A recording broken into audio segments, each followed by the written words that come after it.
nganti aku iku nesu ana para kawan tak glandang tenggala kowe mati. Salah, sampean salah.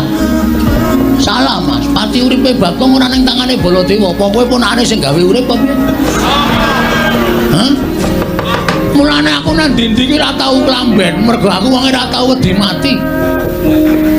Mati uripe manungsa ki ora gumantung karo kahanan apa wae, ning gumantung karo sing gawe urip.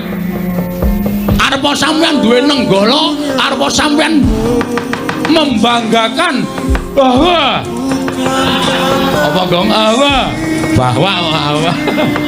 bahwa nenggala niku ampuh niku ora tumrap sampean.